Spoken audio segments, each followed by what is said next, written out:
I'm Brandon Isle with BYU-Idaho Radio, and I am at Rexburg City Building, and I'm with Jed Platt. He's the Cultural Arts Director for the City of Rexburg, and we're talking about Flood 50, the commemoration of the 50th anniversary of the Teton Dam failing, and we're actually in the museum, which is going to open up to the public Thursday, and we're on a couch from the 1970s.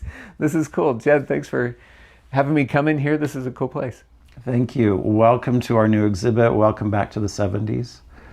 We're excited to walk this journey with our community as we've been working on this exhibit, uncovering stories that have been buried for a lot of years. It's been humbling to receive those stories, but I see how therapeutic it is for people to connect with their past. Yeah. And have an avenue to share that. The Museum of Rexburg has been housed at the Tabernacle for decades, but with current renovations that are happening over there, it necessitated a move.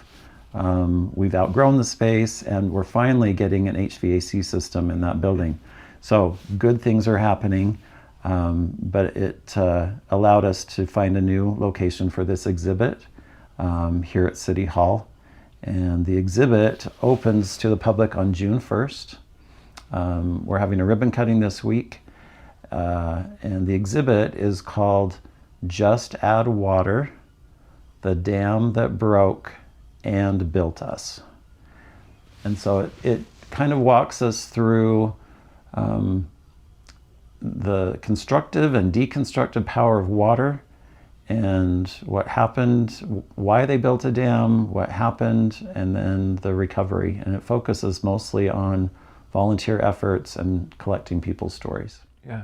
Well, that's a big part of it, right? Collecting people's stories and hearing people's stories. I know you've been working on this for a long time. When did you kind of get started, and what's this journey been like? This journey for me, I am the cultural arts director for the city, and I started in 2020, the week of everything being shut down. Oh. And my job is gatherings. So how do you do that when it's mandated you can't gather? So we used a lot of those early months doing renovations to the buildings, the Romance Theater. But that was my first thought, looking at a calendar, is in not too many years, it's going to be the 50th anniversary, and what do we want to do for Flood 50? So over time, we've been planning this event, and now it's here. And we're excited to share this story that really helped shape our community and our community culture. We produced a new documentary in relationship to this with BYU and BYU-Idaho called Flood of Memories. And as we've shown that video at the Romance Theater, the response has been really interesting for those who lived it, but also those who have never heard the story. They may have lived here for years and didn't even know that it occurred. We've shown it to students, and they'll say, "Is this the spirit of Ricks people are talking about?" And we say, yes, and you're part of it. It is a testament to the time that there isn't as much evidence of the flood, that it was cleaned up and people moved on months later and years later.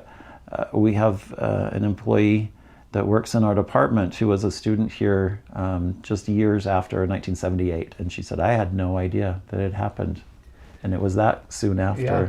Well, I was looking at the archives for the Scroll newspaper on campus. And of course, the students were gone for the summer. And that's how flood victims were able to stay in the dorms and whatnot. But there was a summer newspaper, and there was like one mention of the flood in that newspaper, and by the first fall edition, zero. They just moved on. It's so interesting. Again, we're hearing amazing stories, and when I ask people, have you written this down or recorded it, they had never even considered doing that. Yeah. And I'm fascinated by that. I attribute it possibly one, it was either too traumatic and you don't want to dwell on that and relive it, or like for us, the pandemic, everyone went through it. It was common, and so my story is not that great, and so it was just, yeah, it was weird, and the flood, and we moved on, and so it may be that it just felt so commonplace. But looking back and seeing how that experience shaped families over 50 years, I think some of those things are coming back around. It's like, oh, this is why I hold on to things tighter, or this is why I'm not attached to things, because they might be gone. It's shaped people in different ways. Or for some, it changed the trajectory. I spoke with a family. They were here visiting for their daughter's graduation, and asked them about, their experience in Rexburg. And she said, I really don't know much about Rexburg. My father was hired to come teach at Rick's College. We had sold our home. We were moving to Rexburg. The flood happened, so there was no job for him. So our family moved to Alaska. So it changed her whole her whole growing up years. Yeah. But yeah, daily I hear people's stories who have never shared their story, and so it's great to be able to explore those memories with them. And connect the dots. I had just this week, someone contacted me and said, I have some photos that I took at the dam site. He was in high school on a field trip. They had gone up to Canada. On the way back, they stopped at the Teton Dam, and he had his little Kodak camera. The date was June 4th. So a day before the dam broke, and the picture shows two caterpillars, tractors on the dam, which if you've done any research or studied the story at all of how they were trying to patch it. And so this shows the two machines on it the day before it broke. 3 days later, I had some volunteers here helping set up the exhibit, which is about volunteers. And as we were talking, he said his grandfather worked up at the dam site, and he said, in fact, the day before the dam broke, he was on a caterpillar trying to patch it. I'm like, I have a picture of that now. So stories like that are amazing. Another story this week, someone contacted me. He lives in Utah now. He had been in the National Guard, and because he was in a uniform, he didn't get stopped like other people. On the barricades? Yeah, the barricades, and in this instance, he was able to get in a plane, and it was a no-fly zone, but he was able to get up in a plane, and he has some pictures that he says, no one's seen these, they've just been my pictures, and so he's donating his collection to us, so that will be something new in this. And as he was describing just over the phone what he saw, the pauses in his explanation, you could almost see the reel playing in his mind. He was seeing it again. He explained, he said, if you've ever opened a cereal box and folded back the sides of the top and then you fold them back up, he said, I saw that same thing happen to a house as I was flying over. Sides were peeled back, and then the roof came on, and then it washed away. Wow. And later he said he was able to get through a barricade because he was in uniform, and went to find his house. His wife had been at home with the children, were playing in the yard. She got the notice to evacuate. She grabbed up the kids. And so when he went back to the home, the children's shoes were all lined up on the porch step where they had taken them off to play in the yard. But the house was off the foundation. Oh. He said he had to break down a door to even get in the house. And when he went in, he noticed that the washer and dryer, which are side by side, The washer door lid was closed, but it was full of mud. The dryer, the door was open and was full of clean, fresh, dry cloth diapers. And then he went into the living room. The TV was smashed into the wall, but the table was there. When his wife had left in a hurry, she had just set out lunch for the kids. The table was undisturbed. All the place settings there. The pitcher of orange juice was still there. So he said, I just sat in my house and had lunch. So wonderful, just an interesting and heart-wrenching and weird and spiritual and all of the emotions and covered in mud. Yeah.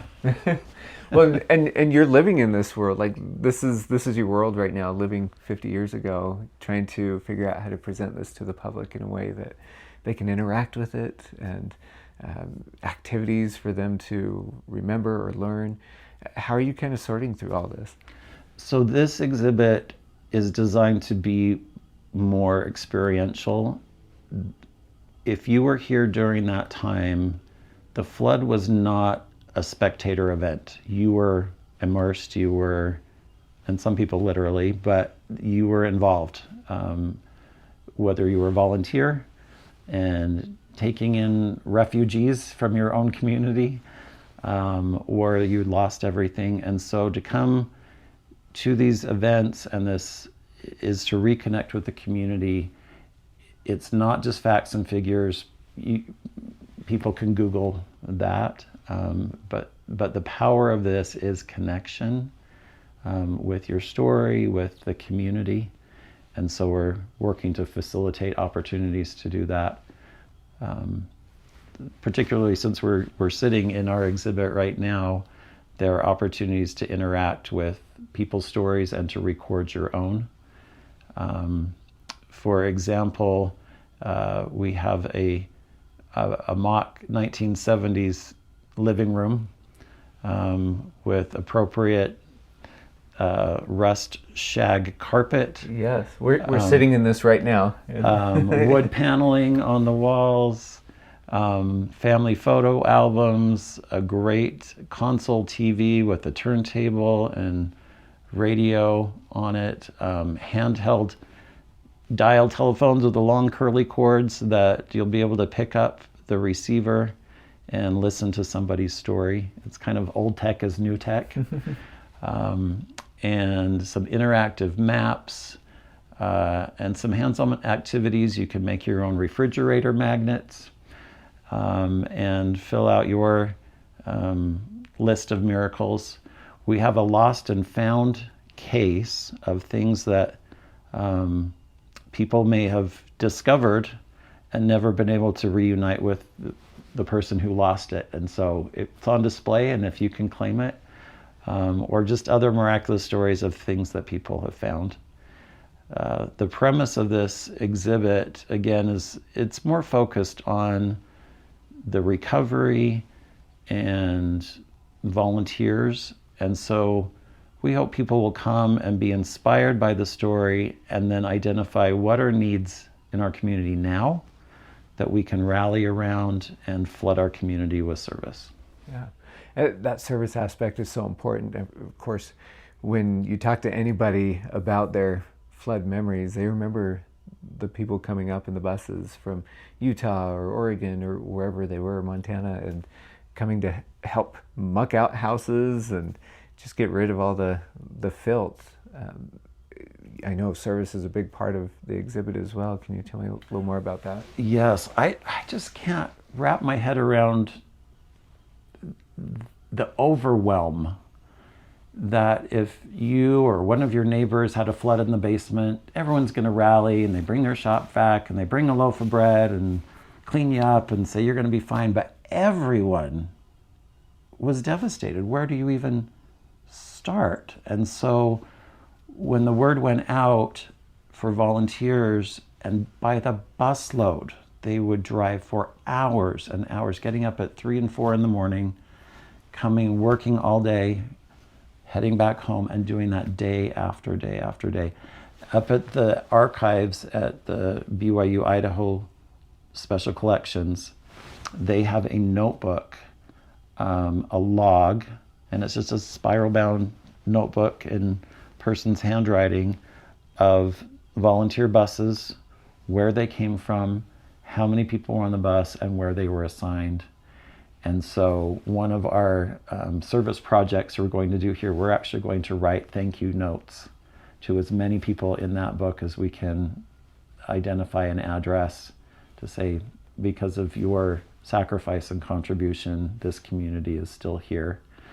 They transitioned at a time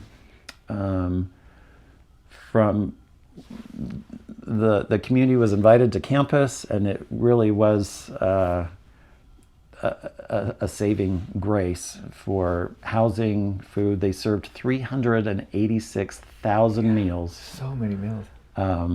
Up on campus, but at a time as people were returning or trying to return to their homes and reclaim some things, as the volunteers came up, they started inviting them to bring food for the family. And so it really was this personal connection. I'm here to help clean up. We're strangers, but I'm your brother, I'm your sister, I'm here to help, and I brought you food too. Yeah. And so that kind of transitioned a little bit with food service being more in the homes. I heard a story recently about a volunteer's experience with that. He said, I was told to bring 2 lunches. And he got on the bus early in the morning, came up, worked really hard, cleaning out a home. They had their lunch break. He said, I ate my lunch, but I didn't meet anyone and for this other meal that I prepared. And so I kept working and eventually spoke with a supervisor who was in that neighborhood and said, who's this second lunch for? And the supervisor paused, smiled, and said, oh, that's for you. Would you mind staying till dinner? And I love that story because quite often with service, the intent is to help someone else, but it ends up benefiting you, as that evidenced by his 2 lunches were, in fact, both for him. Yeah, oh, that's so fascinating. The story, I mean, you've just been inundated with stories, but you're also preparing these activities. What kind of things can people participate in and learn through?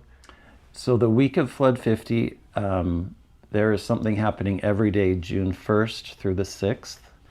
We're kicking off the week, like this exhibit, to put people back in the context. This was the look, the feel, the technology. They didn't have cell phones, so how do you let people know if you're okay? And there are accounts people didn't know for weeks if their loved ones had even made it who weren't from here. The phone lines were down.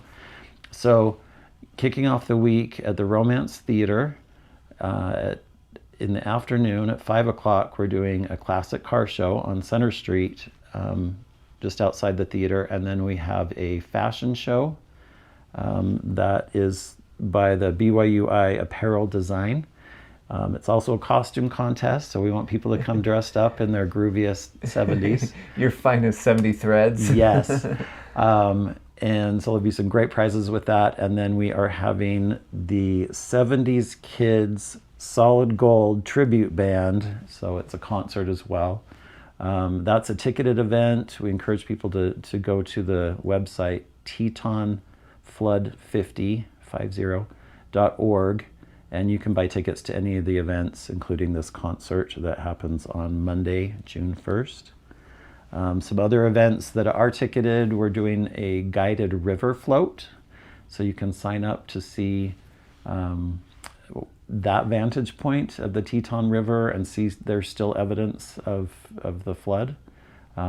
There's cars and tractors along that path that have been there for 50 years that you can see, and kind of the environmental impact.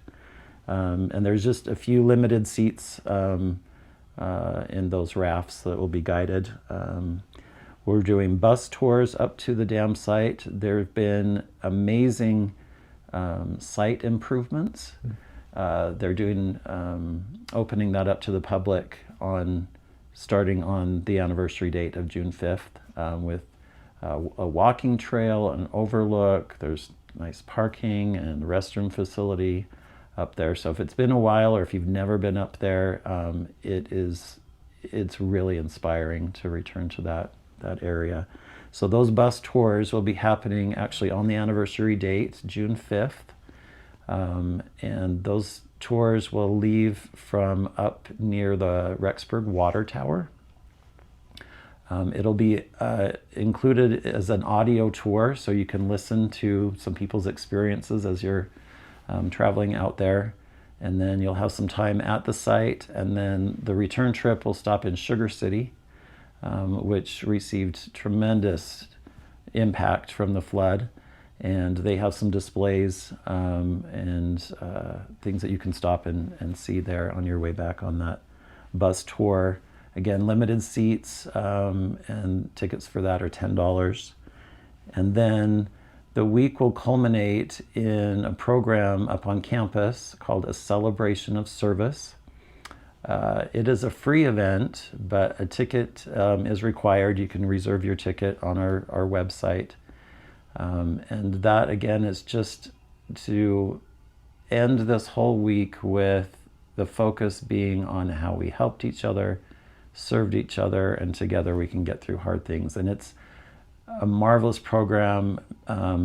Orchestras, choirs, dance, multimedia, storytelling, and appropriate for the whole family. And we hope you'll bring your friends, neighbors, relatives, or even come on a yellow bus so we can help celebrate your service. Yeah. Now, do you have people coming from out of town who maybe lived through this or helped serve? We do. We've been notified by a few people saying, I planned my whole family reunion or family vacation, and we're coming from all over the place. As you know, over 50 years, people scatter, but this is home, and they want to reconnect. There is kind of an iconic photo of some, I think they're juniors in high school that were taken at the water's edge. And so the people in that photo have been contacted. They're actually going to come back and recreate that photo 50 years later. So that will be fun. People are coming back to reconnect with each other and the story. And Rexburg and this area touches so many people, have roots here or connections here, and so we want them to come back and reconnect with this important part of their story. Throughout the week, there are walking tours of downtown Rexburg where there is still evidence of the flood.